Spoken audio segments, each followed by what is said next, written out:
You're gonna wanna keep swiping if you're easily scared, because behind me is the Lady on the Hill, O Paso High. Built in 1916 and designed by Henry C. Trost, over the years, O Paso High School has grown to be known as one of America's most haunted buildings, something that has attracted visitors and students alike all throughout. The origin of its nickname comes from the fact that it was built on a hill and has majestic views of the city down below.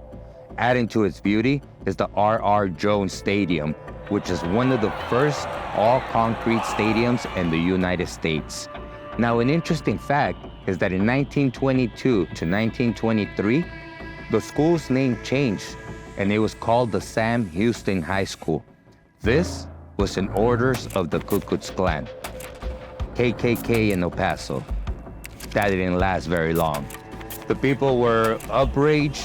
They went against the KKK, and the school's name changed the year after.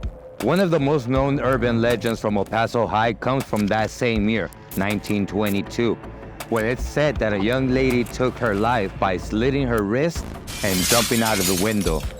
Her ghost appears in the windows, appears in balconies. Some claim to have taken photographs of her.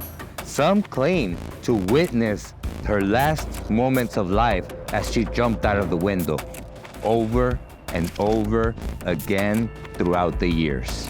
That same urban legend speaks to us about her being made of some sort of mist. This same mist has been witnessed crawling through the floors of the halls. Some other people claim that there's an ooze that comes down from the ceilings, and this is very reminiscent of those old school mystics. Speaking of ectoplasma, R.R. Jones Stadium has its own share of eerie stories. People talk about there being vanishing of mysterious figures. They talk about that misty figure appearing and disappearing in different points.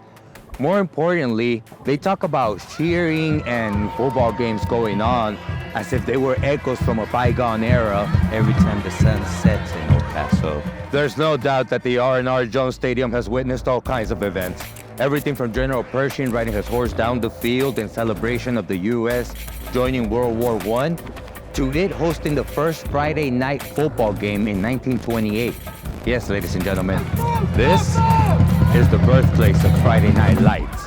However, when I was a kid in the 80s, we used to hear of a story of there being a basketball practice at the gym, and the doors, the access doors, heavy, sturdy doors, were just flung open. They thought it was El Paso's typical windy weather, as it is today. So they brought a bench over and put it against the door. To their surprise, the bench flew across the stadiums and the doors opened again. One of the scariest things, though, was the end of the year photograph in 1985.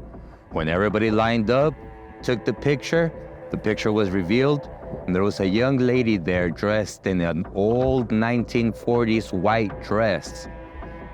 Misty figure, kind of blurred. Nobody knew who she was, and nobody remembered her being there when the photograph was taken.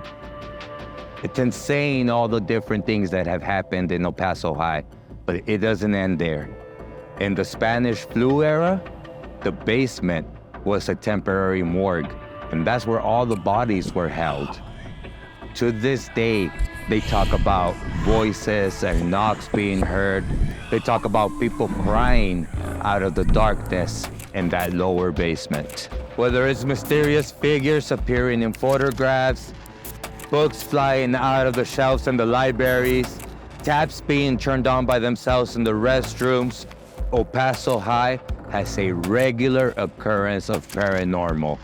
It leaves a legacy of a unique blend of history and mystery.